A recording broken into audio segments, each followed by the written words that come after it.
Entrevista na Rádio Universidade. Item interlocutor. Ao iniciar nossa palestra com o Dr. Samael Aunveor, gostaríamos de perguntar-lhe o que significa o movimento gnóstico e quais são seus objetivos. Doutor, por favor, item mestre. O movimento gnóstico se ocupa precisamente de gnosis.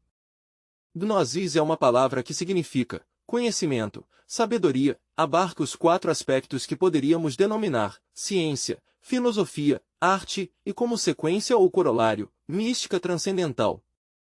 Objetivos? Levar o ensinamento de tipo gnóstico a toda a humanidade, sem diferenças de seitas, raças, casta, sexo ou cor. A gnosis existe em toda peça arqueológica, em todo nicho, pirâmide, sepulcro, etc.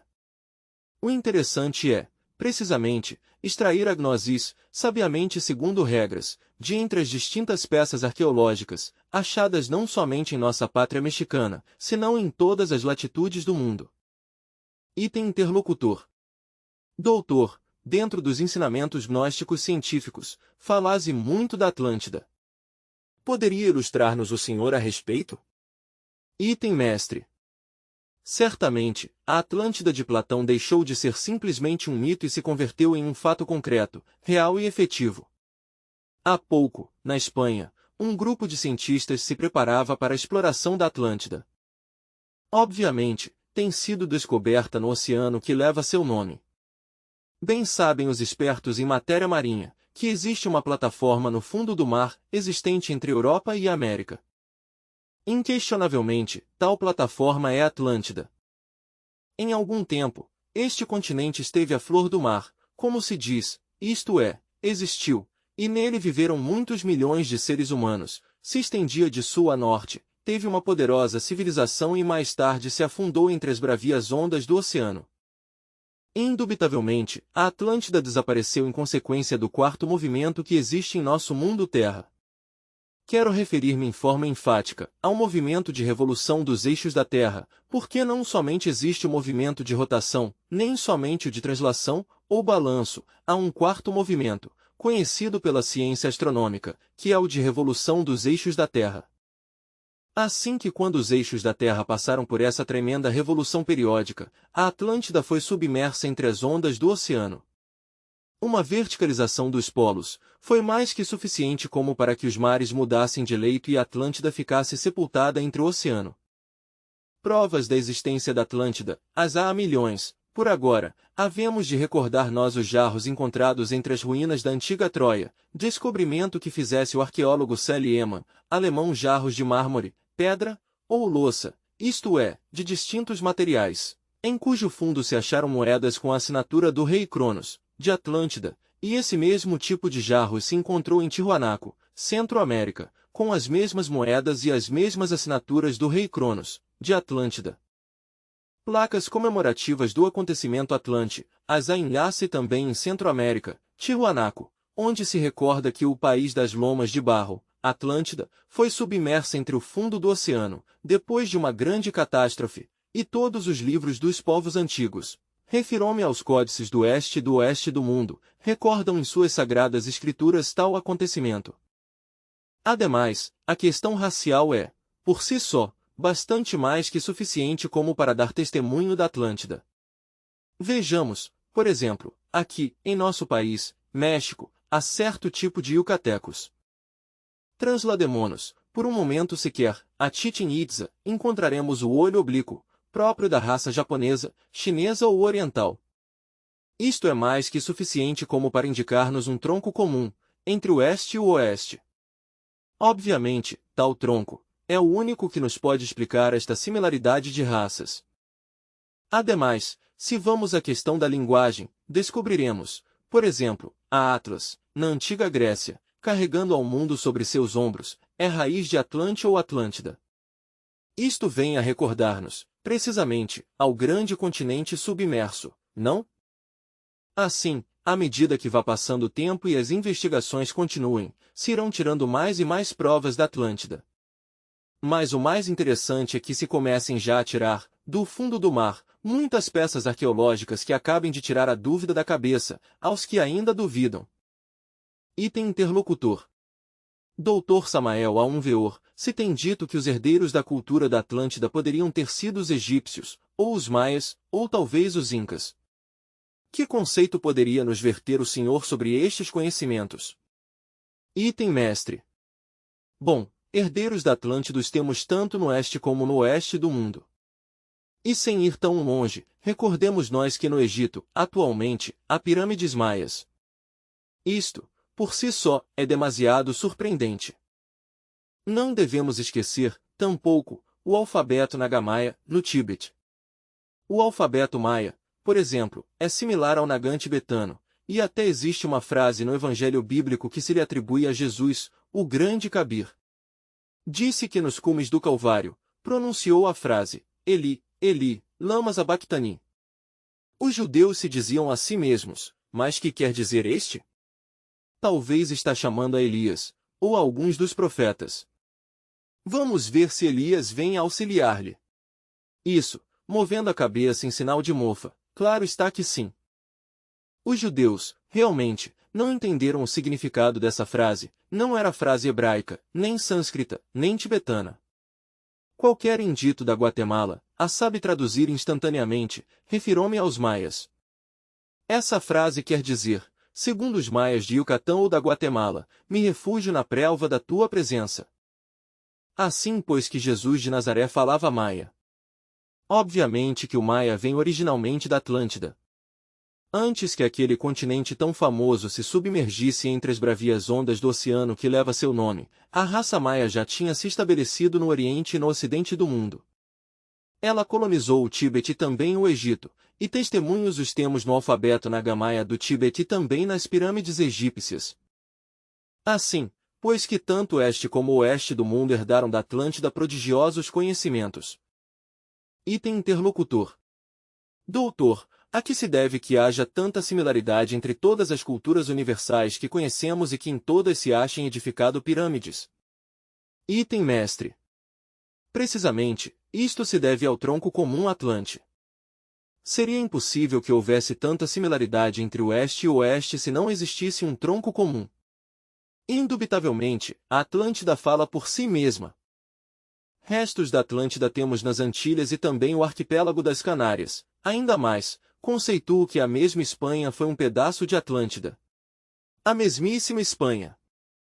Assim, pois, se não tivesse sido por esse tronco comum, não seria possível explicar-nos a similaridade entre o Oriente e o Ocidente, em questão de pirâmides, tradições, lendas, etc.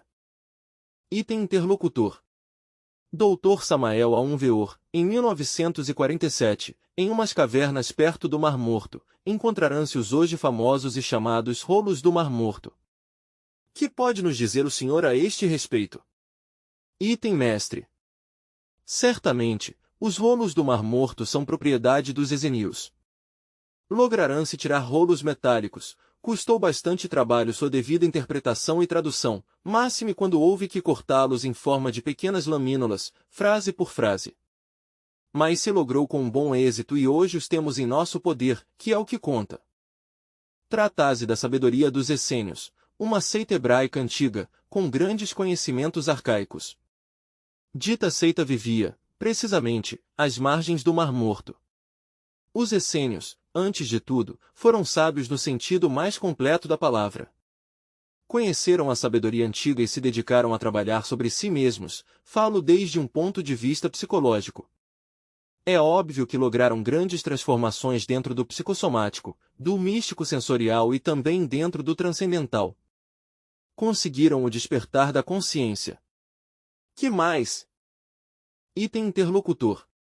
Respeito a uma teoria que diz que possivelmente Jesus, o Cristo, tenha sido educado ou formado pelos essênios. Que fundamentos válidos poderia ter esta afirmação?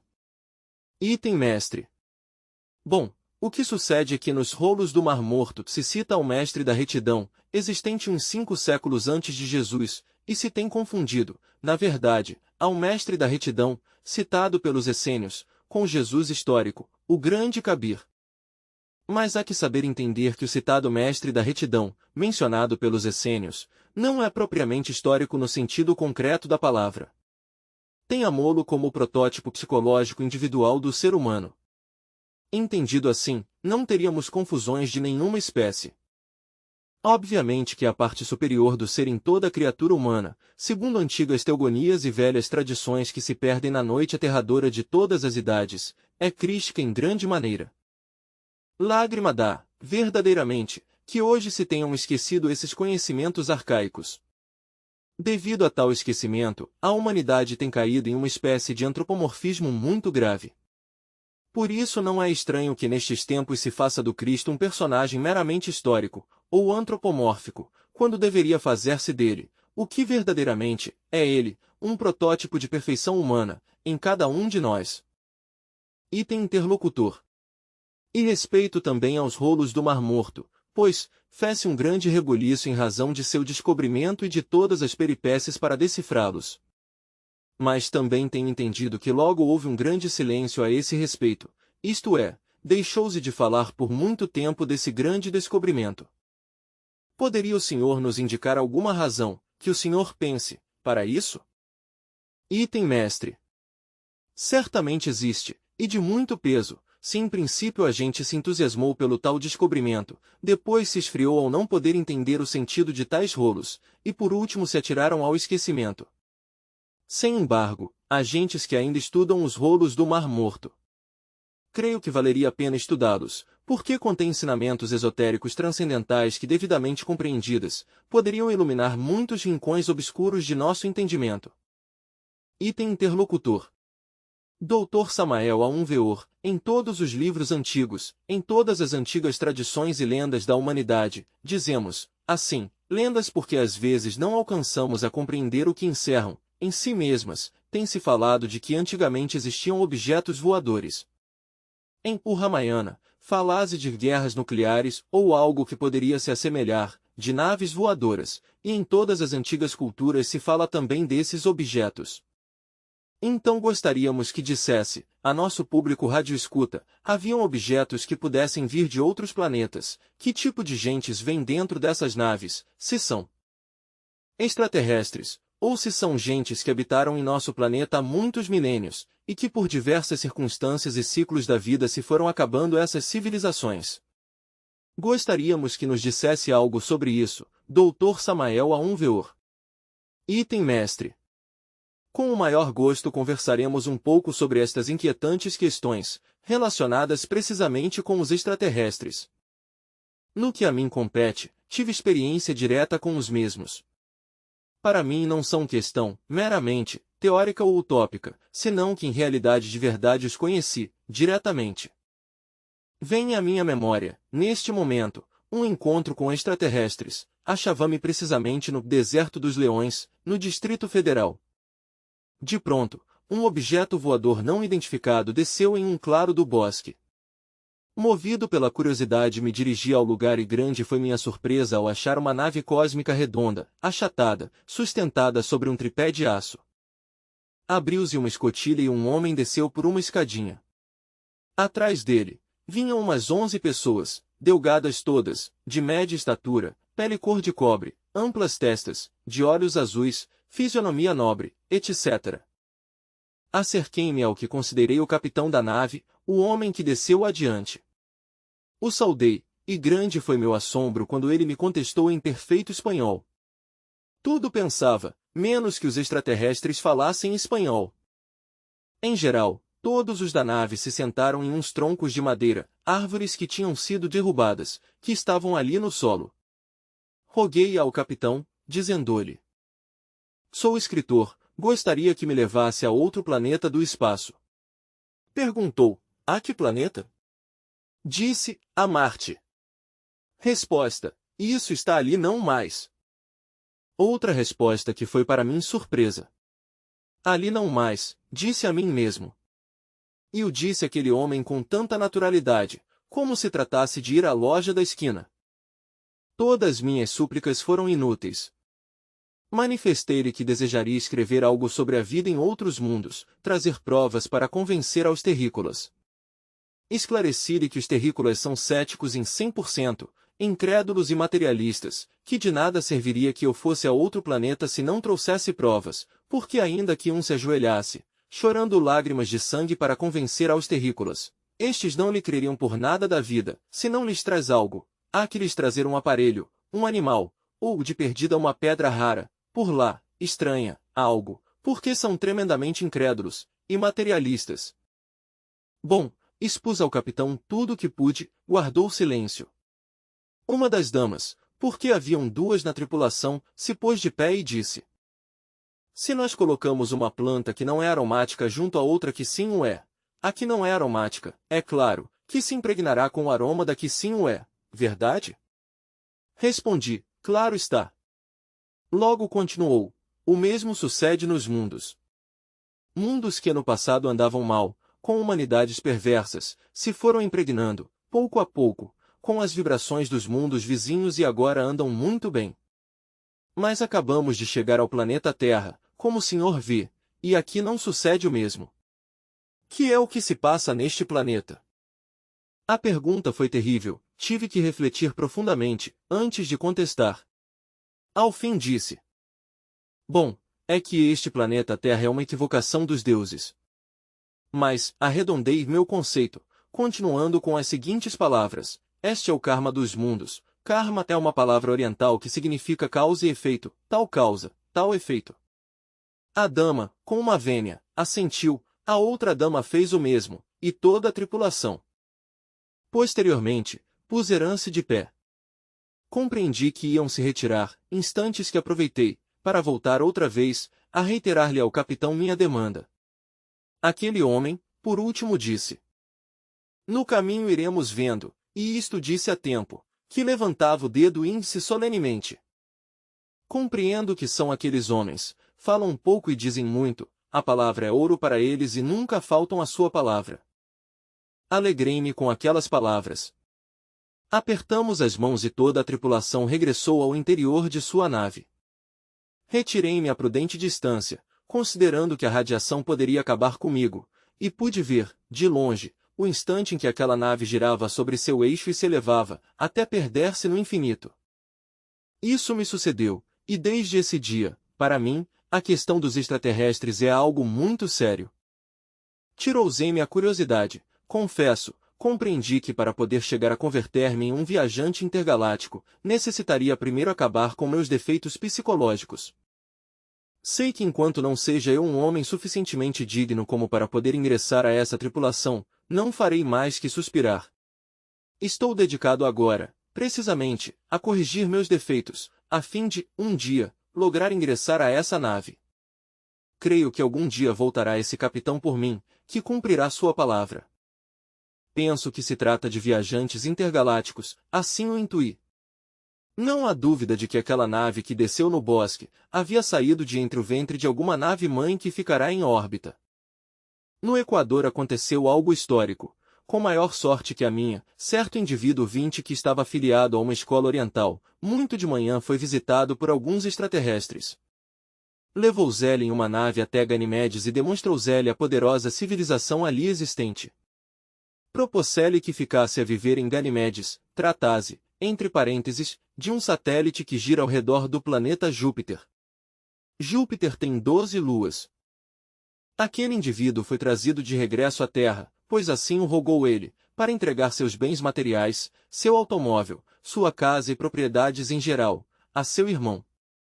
Foi trazido e entregou formalmente, a seu irmão, seu automóvel, sua casa, seu dinheiro e tudo. Convidou a seu irmão e cunhada a um jantar de despedida, manifestou que se tratava de uma viagem longa, absteve-se de dizer para onde era esse tal viagem. E achavam-se em pleno jantar, quando a nave aterrissou no jardim de sua casa, um enorme jardim. Ah, já entendemos, disseram seus familiares, de que se trata. Disse, sim, vem por mim, mas não vou ser levado à força, vou por minha vontade. Subiu a nave e se foi para Ganimedes. Em Ganimedes existe uma poderosa civilização. Bom, o interessante foi que deixou a seu irmão uma caixa, um aparelho mecânico, algo melhor que um aparelho de televisão ou de rádio, que lhe permitia, mediante a concentração do pensamento, pôr-se em contato com Ganimedes e com os habitantes de Ganimedes. De maneira que as comunicações continuaram e seu irmão se preparou também, psicologicamente, para ser, um dia, levado a Ganimedes. Não está demais dizer-lhes que ele também foi levado a Ganimedes. Há uma poderosa civilização em Ganimedes. Penso que o planeta Terra não pode ser o único que esteja habitado. Seria absurdo supor que entre tantos milhares e milhões e trilhões de mundos que povoam o espaço infinito, somente este planeta Terra, este grão de areia no espaço, vai ter a exclusividade de possuir vida. Pensar assim, é pensar com mente medieval. Isto é similar àqueles que na Idade Média supunham a Terra era plana, quadrada e que não se movia. Recordemos nós que Galileu se atreveu a dizer que era redonda e que se movia, e o iam queimar vivo na Inquisição. Teve que jurar, pondo a mão direita sobre a Bíblia. Lhe disseram: Jura o Senhor que a terra não é redonda e que não se move? Ele jurou, disse, e por se move, disse. Juro, mas se move, se move. Assim também, pensar hoje em dia nós que habitantes somente há na Terra e que este é o único mundo que tem vida, é pensar com mente medieval, ao estilo inquisitorial. Não é isso inteligente, nós devemos ser revolucionários no pensar. Item interlocutor. Doutor Samael A. Veor, o senhor me faz refletir sobre algumas questões que sempre me têm inquietado. Tem-se falado dos grandes segredos que encerra a grande pirâmide do Egito, também Nostradamus fala, em suas obras, sobre acontecimentos que têm vindo ocorrendo na história da humanidade e que têm sido destacados já por eles. É que a história se repete ou é que o homem pode ver para o futuro? Item mestre. Certamente, a Grande Pirâmide é tremenda. Todas as medidas da Grande Pirâmide são proféticas. Ali está profetizada, com inteira claridade, a Segunda Guerra Mundial, que já aconteceu, entre os anos 1939 e 1945. Também esteve devidamente profetizada a Primeira Guerra Mundial, acontecida entre o 14 e o 18, e está profetizada a grande catástrofe que se acerca e que já estamos à porta da mesma. Recordemos nós aos maias, que não são tão ignorantes como a gente supõe, tiveram conhecimentos grandiosos de astronomia e os têm todavia. Eles estão, nestes precisos momentos, aguardando o Catum 13. Há pouco estive, precisamente, entre eles estou informado do que estou dizendo, diretamente, aguardam a grande catástrofe para o Catum 13. Os 13 Catunes maias são maravilhosos, são uma espécie de ciclos históricos, devidamente definidos.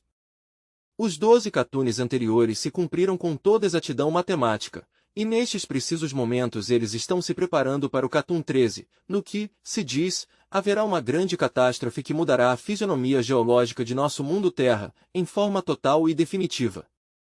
Obviamente, ao produzir-se tal catástrofe, pois, tem que vir o desastre para toda a nossa raça, morrerá a humanidade em sua totalidade.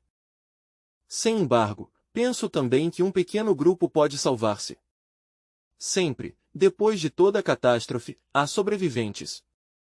Por que não os poderia ver agora?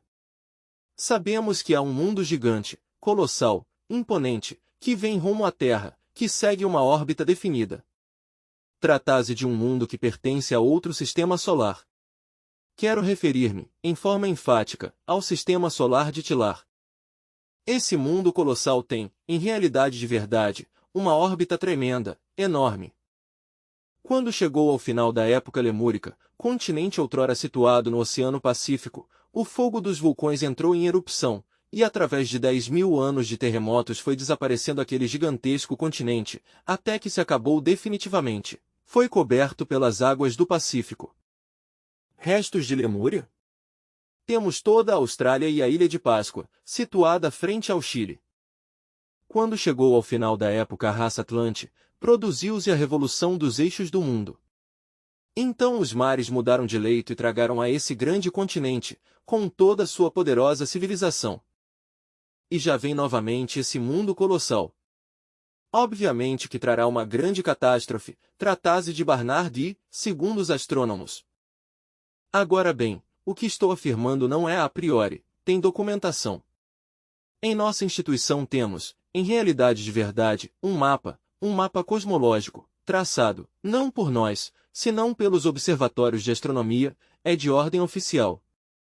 Nele está desenhado o que vai provocar a grande catástrofe. Hercólogos é um mundo 6 vezes maior que Júpiter, milhares de vezes maior que a Terra, e se dirige para a órbita da Terra. Quando se encontre já a certa distância, inquestionavelmente atrairá o fogo líquido que existe no interior de nosso mundo. Este último saltará para a superfície e haverá vulcões em erupção por todas as partes, e o fogo líquido, circulando. Total, se queimará toda a crosta terrestre. E no máximo de acercamento de Hercólogos ou Barnard I, como se lhe chama agora, nestes tempos, se produzirá outra revolução dos eixos da Terra, semelhante à da Atlântida, então os polos se converterão em Equador e o Equador em polos, os mares se deslocarão, os continentes atuais ficarão submersos sob o fundo dos oceanos. Total, vem o fim da raça ária. Não há dúvida que, mais tarde, surgirão novos continentes do fundo dos mares. Tampouco penso que toda a humanidade tem que terminar. Obviamente, deve haver sobreviventes e os haverá. Haverá um pequeno grupo de sobreviventes que servirão de núcleo para a futura grande raça que haverá de vir. Mas pensem vocês em que vem uma grande catástrofe, e que são os mesmos observatórios de astronomia quem desenharam o mapa da catástrofe, é oficial a questão. Se não se lhe tem dado publicidade em todos os países da Terra, se deve à censura de muitos governos que não querem, de modo algum, que os observatórios causem uma psicose coletiva, mas o assunto é de ordem oficial. Os maias o sabem. Estive entre eles e lhe perguntava um ancião maia: teu filho verá isto? Resposta: meu filho não o verá. Teu neto verá? Sim, meu neto sim o verá. Os maias são sábios, no sentido mais completo da palavra. Quem se atrevem a dizer que os maias são ignorantes, se vê que desconhecem completamente a antropologia. Item interlocutor. Bom, eu ia perguntar mais ou menos um aspecto colocado nesses termos, mas já deu o senhor a resposta. Passando a outro tema, gostaria que nos ilustrasse, Dr. Samael Aunveor, respeito a uma lei chamada Solionensius. Esse é o nome correto, doutor. Item mestre. Correto. O Solionensius é uma lei muito interessante. Sucede que perto de nosso sistema solar de Ors, existe o Sol Baleoto, que é outro sistema vizinho. De quando em quando, o sistema do Sol Baleoto se acerca a nosso sistema solar de Ors, então esse sistema se defende, por dizê-lo assim, eletricamente, e aumenta a tensão elétrica em todo o sistema e também em nosso mundo, é claro. E como sequência ou corolário, se produz um estado de psicose e de nervosismo extremo em toda a humanidade, uma espécie, diríamos, de alteração eletrobiológica em todas as espécies viventes, e vêm as grandes revoluções de sangue e aguardente. Os povos se levantam contra os governos e há por onde quer desastres. Recordemos a Revolução Francesa, se deveu a um Solionensius. O povo se levantou então contra Luís XVI e a guilhotina deu boa conta de todos os nobres de Paris, foi horroroso aquilo. Recordemos a Revolução de 1917, na Rússia, foi produto de outro Solionensius. Já certos sábios gnósticos aguardavam esse Solionensius e sabiam o que ia suceder na Rússia em 1917. Caiu a cabeça do czar Nicolau da Rússia, os bolcheviques se levantaram, pois, contra o czar, e veio a grande revolução. Esses Solionensius sempre foram terríveis.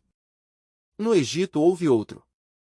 Em um Solionensius desses, o faraó e toda sua família foram mortos, trespassou eles com cabos de aço, de forma tal que se formou um colar macabro. Todos os corpos, atravessados com um cabo de aço, foram lançados depois ao Nilo. Muito se tem falado das dinastias do Antigo Egito dos faraós, mas muito pouco se tem falado, em realidade de verdade, desde o ponto de vista histórico, do sucedido entre dinastia e dinastia. Em um Solionensius desses, para poder eleger um novo governante, dissesse que o que pudesse pôr dentro de um determinado vaso de alabastro o maior número de olhos de nobres, esse seria o faraó. Não há dúvida de que se cometeram crimes horríveis. Pensem vocês no que isso significa. Cada vez que um Solionensius, pois, chega a nosso mundo, se produzem acontecimentos dessa classe. Essa é a lei do Solionensius. É uma tensão elétrica que, indubitavelmente, produz alterações nos nervos da humanidade. Os desordens eletrobiológicos são terríveis. Item interlocutor. Também, dentro da história da humanidade, tem havido casos de homens que poderíamos chamar excepcionais, refiro-me aos mutantes. Que poderia nos explicar o doutor? Item mestre. Sim, há mutantes. E um poderia se transformar em mutante se em realidade de verdade dissolvesse o ego, o eu. Porque, indubitavelmente, o eu não é uma fonte de benções, senão mais bem de desastres. O eu é um molho de paixões, ódios, violências, rancores, luxúrias, álcool, etc. Se um lograsse eliminar o ego, o eu, só ficaria em um o ser, e o ser, em si mesmo, é o ser, e a razão de ser do ser, é o mesmo ser. Quando o ser fica em um, e o ego foi eliminado, reina então a plenitude em nós. Os mutantes são indivíduos sagrados, no sentido mais completo da palavra, indivíduos que lograram eliminar o ego, o eu, indivíduos transformados. É possível isso, e nós temos métodos e sistemas mediante os quais podemos dissolver o eu psicológico. Item interlocutor. Isto é, um poderia se transformar em um mutante, em uma pessoa com maior conhecimento, com maiores experiências, com maiores vivências? Item mestre. Assim é. Um pode se transformar em um mutante se assim o deseja. O todo está em conhecer, pois, o sistema, o método, e nós, em nossa instituição o temos. Item interlocutor. Poderia o senhor nos dar alguns nomes, dos que o senhor pense que chegaram a esse estado ideal de mutantes? Item mestre. Como não? Com o maior prazer. Temos nós ao Conde Saint-Germain, se lhe menciona na história. E ainda que vocês não o creiam, porque eu sei que não o vão crer, por antecipado sei, existiu durante os séculos XVI, XVII, XVIII e XIX na Europa. Se move nas cortes de todos os reis, é amigo de Maria Antonieta, é amigo de Luís XV, e figura em todas as cortes desses tempos. Na Áustria se lhe conhece como Príncipe Rákóczi, etc. Trata-se de um mutante. Se eu lhes dissesse a vocês que o Conde Saint-Germain está vivo, estou seguro que o único que poderia guardar seria, pois, um sorriso cético e com razão. E que mais? Porque vocês, naturalmente, não estudaram jamais a ciência dos mutantes, isso é óbvio. Mas, para quem temos feito algum tipo de investigação nesse sentido, sabemos que isso é possível. Até agora a humanidade somente teve acesso à ciência oficial e a ciência oficial não é toda a ciência do universo. Não creio que vocês pensariam que a universidade pode controlar todos os conhecimentos universais. Creio que a universidade nos dá uma técnica para ganhar a vida, mas de modo algum poderia controlar toda a ciência do cosmos infinito. Assim, pois, há uma diferença entre a ciência oficial e a ciência pura. Temos que reconhecer nós que a ciência oficial é a soma total de todas as teorias aprovadas em nosso tempo e essas teorias mudam constantemente. Hoje pode estar na moda uma teoria e amanhã outra, mudam tanto como as modas das mulheres. Mas ciência pura é algo muito diferente. Para entrar no anfiteatro da ciência pura, se necessita haver aberto a mente interior. Não há dúvida que um mutante abriu a mente interior e por isso mesmo, pode entrar no anfiteatro da ciência pura e manejar a vida. Os cientistas não sabem manejar vida, conhecem a mecânica dos fenômenos, estudaram e analisaram o fundo vital da célula viva, mas, que sabem eles, por exemplo, sobre a origem real da vida? Teorias e nada mais que teorias, porque não podem demonstrar qual é a origem da vida. Um pode ter uma teoria e outra, mas ninguém pode demonstrar realmente o que é a origem da vida. Eles podem manejar a mecânica da célula viva, mas não sabem manejar, na realidade de verdade, o fundo vital. Para manejar o fundo vital há que conhecer, na realidade de verdade, a ciência pura, e a ciência pura não a pode conhecer senão aquele que abriu a mente interior. Quem abriu a mente interior, sim que entra no anfiteatro da ciência cósmica, se converte, na verdade, em um sábio, no sentido mais transcendental da palavra. De maneira que comecemos por dividi-los em duas classes de gentes, os que conhecem a ciência oficial e os que ingressaram ao anfiteatro da ciência cósmica, são dois tipos de sábios. Os que estão na ciência oficial, comum e corrente, jamais creriam naqueles que estão no anfiteatro da ciência cósmica, nunca os aceitariam. Por quê? Porque estão mais além de sua capacidade. Para penetrar no anfiteatro da ciência cósmica, repito, há que abrir a mente interior. Existem três mentes. A primeira poderíamos denominá-la mente sensual. Esta elabora seus conceitos de conteúdo com as percepções sensoriais externas e nada pode saber sobre o real, nada. A segunda é a mente intermédia, nela estão depositadas as crenças. Um homem pode dar-se o luxo de crer em tudo o que queira, mas isso não o transforma. Alguém poderia crer que existe o Sol e alguém poderia crer que não existe, mas para o Sol seria indiferente que crescem ou não crescem nele. As gentes que têm desenvolvido a mente intermédia, nada sabem do real, somente creem e isso é tudo. A mente interior é algo mais importante.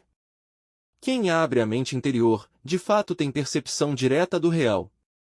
A mente interior é cognição do fundamental, conhecimento direto de isso que verdadeiramente é o real. Só abrindo a mente interior podemos nós entrar no anfiteatro da ciência cósmica. Antes, não é possível.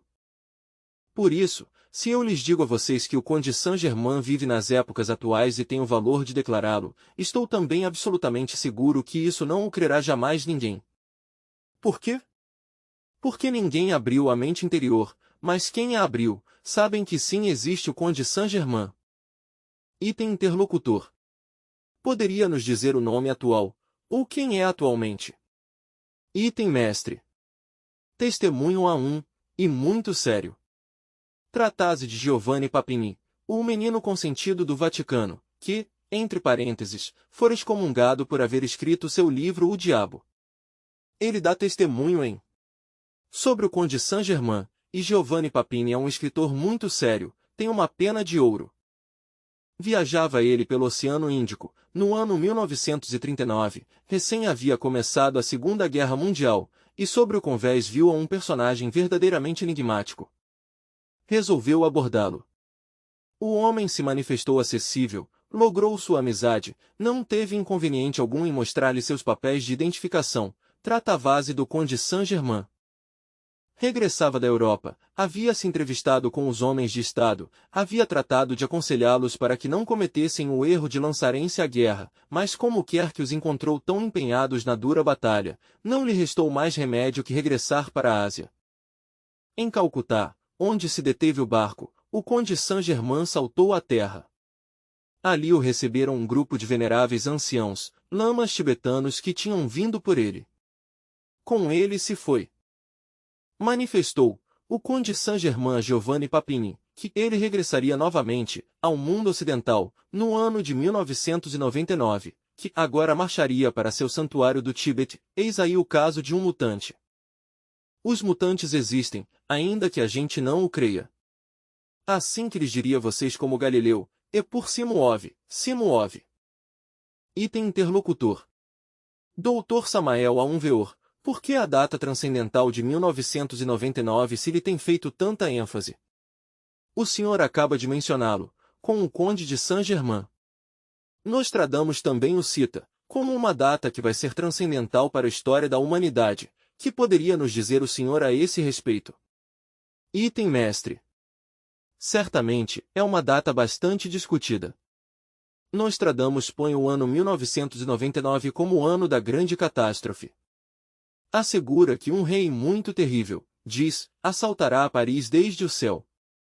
Refere-se, em suas quadras, indubitavelmente, ao planeta Hercólobos, e quanto ao termo Paris, é profundamente simbólico.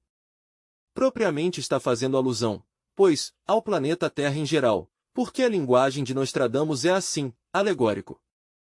Se diz que a Terra parecerá haver sido tirada de sua órbita, nesse ano, que haverá uma grande obscuridade. Indubitavelmente, trata-se de um eclipse. Obviamente, ao colocar-se Hercólobos entre o Sol e a Terra, tem que produzir-se um eclipse. E todo o mundo, todos os estudantes aqueles que leram alguma vez as Centúrias, aguardam essa data.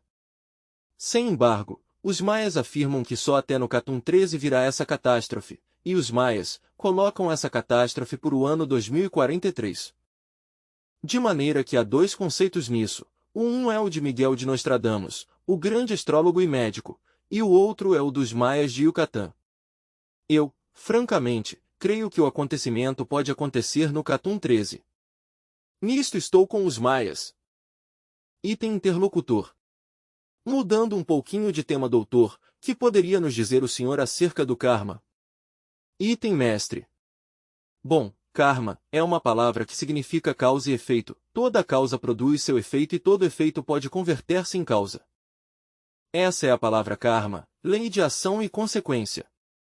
Obviamente, uma má ação terá uma má consequência e uma boa ação terá uma boa consequência. Assim é como trabalha a lei do karma. Cada um de nós é artífice de seu próprio destino, cada um de nós cria seu próprio destino, é o criador de seu destino. Se nós soubermos aproveitar bem o presente, até o máximo, trabalhando retamente, obviamente criaremos um bom karma, um bom destino, teremos um futuro maravilhoso. Mas se nós não soubermos aproveitar a vida de instante em instante, poderemos originar um karma desastroso. Um homem que sabe viver retamente, de momento em momento, que aproveita cada segundo de sua vida para trabalhar em favor da humanidade e para transformar-se psicologicamente, é um homem de porvir, é um homem que pode criar-se um futuro maravilhoso. Item interlocutor. Em busca da verdade transcendental, sempre tem aparecido na história da humanidade, o qual tem sucedido muitas vezes, grupos ou associações que têm trabalhado com caráter secreto. Poderíamos referir-nos aos essênios, aos cátaros, aos fenícios, aos maçons. Que relação teriam todos esses grupos com a associação gnóstica que o senhor representa, doutor? Item mestre. Bom, a Associação Gnóstica de Estudos Antropológicos e Culturais, Associação Civil, respeita todas as escolas, organizações, seitas, ordens, etc., etc., etc. Mas sabemos muito bem que se não se trabalha com os 3 fatores da revolução da consciência, não se chega a nenhuma conclusão lógica. Quero referir-me, em forma enfática, a esses 3 aspectos que são: nascer, morrer e sacrificar-se pela humanidade. Nascer, é necessário criar ao homem dentro de nós mesmos, porque o homem atual é um homem não logrado todavia. Estou de acordo com o que certo professor universitário disse no México: nós, afirmou, somos tão só mamíferos racionais. Parece-me que está correta essa definição. O interessante seria, agora, criar ao homem dentro de si mesmos, e isto é possível aprendendo a transmutar as secreções sexuais, porque é por meio do sexo como nós nos reproduzimos, somos filhos do sexo, somos filhos de um homem e de uma mulher. Se aprendermos nós a transmutar a libido sexual, tal como nos ensina Sigmund Freud em sua psicanálise, é possível então criar, dentro de nós mesmos, ao homem. Federico Nietzsche nos fala do super-homem, mas cometeu um erro muito grave, se esqueceu do homem. Há que criar primeiro ao homem, antes de pensar no super-homem. Obviamente que se transmutamos o esperma sagrado, o Exio-Errai, podemos obter energia criadora. A energia, indubitavelmente, condensa em outras formas de vida. A energia criadora, por exemplo, em uma oitava superior, vem a condensar na forma do famoso corpo astral de que nos falam os sábios antigos, de que nos falará Paracelso, Felipe Teofrasto Bombasto de Onhenhen. Esse corpo astral não será perceptível para os olhos físicos, mas quem o tem, pode usá-lo. Um sabe que tem um corpo astral quando pode usá-lo, quando pode viajar com ele, fora do corpo físico, quando pode, com esse veículo, transportar-se a qualquer lugar do espaço infinito. É uma realidade isso, e até se tiraram fotografias do corpo astral, muito boas fotografias, com lentes muito finas. E bem, em uma oitava mais alta, diríamos, em uma segunda oitava mais elevada, a energia criadora pode condensar na forma do corpo mental. O corpo mental nos dá individualidade intelectual, porque uma coisa é nos enchermos a cabeça com muitas teorias e outra coisa é ter faísca, no sentido mais completo da palavra, verdadeira inteligência. Em uma terceira oitava mais alta, a energia criadora pode cristalizar ou condensar-se na forma do corpo causal. Quem possui um corpo causal, ou corpo da vontade consciente, pode determinar circunstâncias à vontade, já não é vítima das circunstâncias. Antes bem, pode originar novas circunstâncias. Alguém que possui os corpos físico, astral, mental e causal, pode receber os princípios étnicos, búdicos ou crísticos, ou como se lhe queira chamar, e se converte em homem real, em homem verdadeiro, no sentido mais completo da palavra. Obviamente, quem desenvolve o sentido da autoobservação psicológica, pode perceber o astral, perceber o mental, perceber o causal. Mas há que possuir esses corpos em forma íntegra. Unitotal, para poder ser homem real, antes desse instante não se é um homem, se é um mamífero racional, como disse aquele professor da Universidade do México. Assim que vale a pena trabalhar com essa energia para converter-nos em homens. O segundo fator necessário é dissolver o ego, o eu psicológico, reduzi-lo a pó, a fim de que somente fique o ser em nós. E por último, levantar a tocha no alto para iluminar o caminho de outros. Escola que não trabalhe com estes três fatores da revolução da consciência, pois obviamente está engarrafada entre as teorias e não chega a nenhuma conclusão. Por muito respeitável que seja uma organização, se esquece desses três fatores da revolução da consciência, para nada serve. Eu respeito todas as organizações, sejam do Oriente ou do Ocidente. Somente me refiro, em forma enfática, aos três fatores, e digo que essas escolas, se não conhecem estes três fatores, deveriam conhecê-los, e isso é tudo. Item interlocutor. Dr. Samael Aunveor, muito se tem falado da reencarnação do homem, de que voltamos a nascer uma e outra vez, até completar nosso estado de perfeição espiritual. Que poderia nos dizer o senhor a este respeito? Item mestre. Com o maior gosto darei resposta a esta interessantíssima pergunta. Para uns, a reencarnação é uma teoria, para outros, um motivo de fé, uma crença, para outros uma superstição, para outros uma gargalhada, um sarcasmo, e nada mais. Mas, para aqueles que lembramos nossas vidas passadas, a reencarnação é um fato. Agora bem, há que fazer uma plena diferenciação entre o que é a lei de reencarnação e o que é a lei do eterno retorno de todas as coisas. Encarnação significa o descenso da divindade em um homem. A repetição desse evento é precisamente isso, reencarnação. Repito, encarnação é o descenso da divindade em um homem. Quando se repete o evento, se chama reencarnação. De maneira que reencarnar-se somente é possível para os homens que se autorrealizaram, um Jesus de Nazaré, um Buda, um Hermes Trismegisto, um Quetzalcóatl, etc. Retorno é outra coisa. Mas, para saber como se retorna, terei que tocar, ligeiramente, a questão morte. A morte, em si mesma, é uma subtração de quebrados. Terminada a operação matemática, o único que continua são os valores. Esses valores são tragados pela eternidade, se submergem no espaço psicológico, no ultra de todas as coisas, nas dimensões superiores da natureza e do cosmos. Os valores se atraem e repelem, de acordo com as leis da imantação universal, e logo retornam, regressam, se reincorporam, dão origem às novas células com suas percepções e sensações, aparece um novo organismo. Essa é a lei do eterno retorno de todas as coisas. Junto a essa lei vai outra, que se chama lei de recorrência, tudo volta a ocorrer tal como sucedeu. E também deve ser explicada esta frase, a vida é como uma película. Quando se chega à morte, simplesmente se regressou ao ponto de partida original. Então essa película se absorve na eternidade. Quando os valores retornam, regressam, se reincorporam, desenvolvem ou projetam outra vez, sobre o tapete da existência, a película da vida, é a mesma película, de sempre. Se um não altera esses valores, a película continuará sem alteração, mas se um logra eliminar os falsos valores, a película poderá ser modificada. Um homem é o que é sua vida.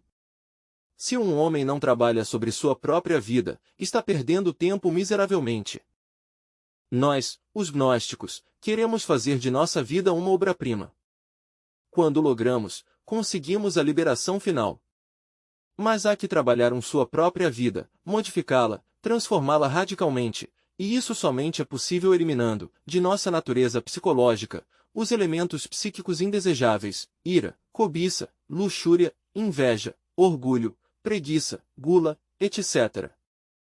São tantos nossos defeitos psicológicos, que ainda que tivéssemos 1000 línguas para falar e paladar de aço, não alcançaríamos a enumerá-los a todos cabalmente. Assim, pois, sempre que morremos e retornamos, e nos movemos de acordo com a lei de recorrência, tudo volta a ocorrer tal como sucedeu, mais suas consequências. Cada existência é uma repetição da vida passada, mais suas consequências. Quem cheguem a lembrar suas existências anteriores, poderão evidenciar o que nós aqui estamos afirmando. Quanto a mim me refiro, em nome da verdade hei de lhes dizer que lembro todas as minhas existências anteriores. Por isso, para mim, o que estou afirmando é um fato. Item interlocutor. Sim, doutor, poderia o senhor nos falar de alguma de suas existências anteriores? Item mestre. Algumas podem ser de importância e outras podem não ter a menor importância. Se digo que em minha passada existência fui Daniel Coronado, que andei na Divisão do Norte, por exemplo, com as forças de Pancho Villa, pois, alguns o crerão e outros não o crerão, mas, eu que o vivi, para mim isso é um fato. Seria muito longo pôr-me a narrar toda uma vida, unicamente me contento com dizer-lhes que fui Daniel Coronado e que estive na Revolução e que não se me esqueceu absolutamente nada do que me aconteceu nessa existência. Item interlocutor. Foi a imediatamente anterior a esta? Item mestre. A imediata anterior. E se me pusesse a narrar todas as minhas existências anteriores, estou seguro que nosso honrável público ao fim dormiria, porque são muito longas. Pensem vocês o que significa, não mais, citar uma só vida, nomes, sobrenomes, a história, a biografia de toda uma existência, isso é muito longo. Agora, narrar umas quantas dezenas ou centenas de existências anteriores, pois não tem cabimento, isso é muito longo. Me limito a dizer-lhes que lembro minhas existências anteriores. Item interlocutor. Dentro do temário que vocês estudam, há um ponto que trata acerca do desenvolvimento dos chakras. Que pode nos dizer sobre isso? Item mestre. Os chakras ou centros magnéticos do homem são muito importantes. Obviamente, existem 7 fundamentais na espinha dorsal. Despertá-los é questão sexual. Antes de tudo devemos reconhecer que no esperma sagrado existe a força mais maravilhosa que nos pode transformar radicalmente. Atualmente há uma sociedade, nos Estados Unidos, que se chama Sociedade Oneida. Os membros dessa sociedade têm sido devidamente controlados por grandes médicos cientistas, e nenhum varão, ali, cometeria jamais o erro de ejacular o insêmenes, isto é, a entidade do sêmen. O contato sexual de todos os casais controlados pela Sociedade Oneida dos Estados Unidos da América do Norte permite que haja conexão do lingam-yonin, mas jamais ejaculação do insêmenis. E em nome da verdade, tem-se investigado o organismo de cada um dos indivíduos submetidos ao experimento, e se obtiveram melhorias extraordinárias. Indivíduos velhos, enfermos, agora gozam de uma grande saúde, graças à transmutação. Porque quando não se derrama o insêmenis, dentro do qual está contido o ENS virtutis, como dissera Paracelso, então o esperma sagrado se converte em energia criadora. Essa energia ascende até o cérebro por determinados canais, relacionados com o vago e o simpático. Assim é como o cérebro se seminiza, assim é como o sêmen se cerebriza. Ao fim, chega o instante em que os átomos solares e lunares, isto é, positivos e negativos das correntes seminais, fazem contato no triveni, perto do cóccix, e então por indução elétrica desperta uma terceira força. Quero referir-me ao Kundalini, isto é, a uma energia muito sutil, muito fina, de tipo mais bem ígneo, ainda que psíquica, que ascende ao longo do canal medular espinhal. Conforme essa finíssima energia vai ascendendo, obviamente vai despertando também os centros magnéticos ou chakras, existentes na espinha dorsal. O primeiro chakra que desperta está relacionado com nossos órgãos criadores, o segundo com a próstata, o terceiro com a região umbilical, o quarto com o cárdias, o quinto com a laringe criadora, o sexto com a região do entrecenho ou plexo cavernoso, e o sétimo com a glândula pineal. Em cada um desses 7 centros há faculdades psíquicas extraordinárias. No primeiro centro, por exemplo, há certos poderes psíquicos que nos dão força sobre o elemento terra. No segundo centro ou prostático, há certas potências psíquicas que nos dão império sobre as águas. No terceiro centro, situado à altura do umbigo, existem poderes que, despertados, nos dão império sobre o fogo. No quarto centro adquirimos nós, poderes sobre o ar. No quinto adquirimos a clareaudiência, ou capacidade para ouvir no ultra de todas as coisas. No sexto, adquirimos o desenvolvimento da clarividência, que nos permite ver no ultra do universo, e no sétimo centro, relacionado com a glândula pineal, obtemos o poder da polividência, que nos confere faculdades relacionadas com as distintas dimensões da natureza e do cosmos. Obviamente, só mediante a transmutação da energia criadora é possível lograr tais poderes. E se podem lograr, mas há que transmutar o esperma sagrado em energia criadora e sublimar, definitivamente, a libido sexual. Muitos poderiam objetar a transmutação da libido sexual, preconizada por Sigmund Freud em sua Psicanálise, e pelos cientistas da Sociedade Oneida, etc., mas aqueles que já nos acostumamos à transmutação da libido sexual, sabemos que é benéfica, na realidade de verdade, porque aumenta o potencial vital no organismo humano. Item interlocutor. O Senhor nos falava do poder sobre os elementos, como a terra, como a água, como o ar, como o fogo. Exatamente a que classe de poder se refere? Item mestre. Já mencionamos nós aos mutantes. Indubitavelmente, eles têm poder sobre os elementos da natureza, como demonstrara Jesus de Nazaré quando acalmava as tempestades, ou caminhava sobre as águas do mar da Galileia. Eles têm poder sobre os elementos da natureza, como demonstram todavia, hoje em dia, certos yogis do Indostão, que caminham por entre o fogo sem se queimar, que podem flutuar nos ares e atravessar uma rocha de lado a lado sem sofrer dano algum. Isto que estou citando, não é mera palavreado insubstancial de palestra ambígua. Muitos viajantes regressaram da Índia e dão testemunho dos mesmos. Isto, no Indostão, é muito antigo.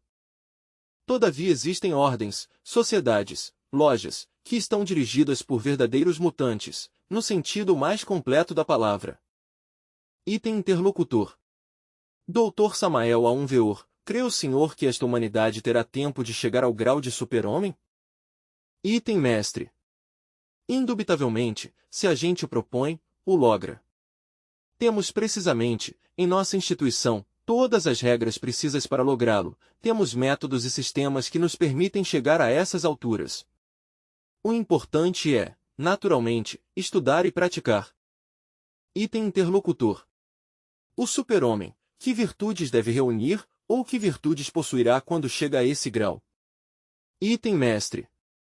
Em primeiro lugar, o que alcança as alturas do super-homem se distingue por sua modéstia e simplicidade. Um super-homem jamais dirá que o é. Antes, procurará passar desapercebido por onde quer que circule, não tentaria jamais se envaidecer nem publicá-lo aos quatro ventos. O verdadeiro super-homem se distingue por sua humildade. O verdadeiro super-homem passa anônimo e desconhecido por todas as partes, é simples, no sentido mais completo da palavra. Item interlocutor. Dr. Samael Aunveor, queremos agradecer-lhe ao senhor sua presença nestes estudos de Rádio Universidade, e a amabilidade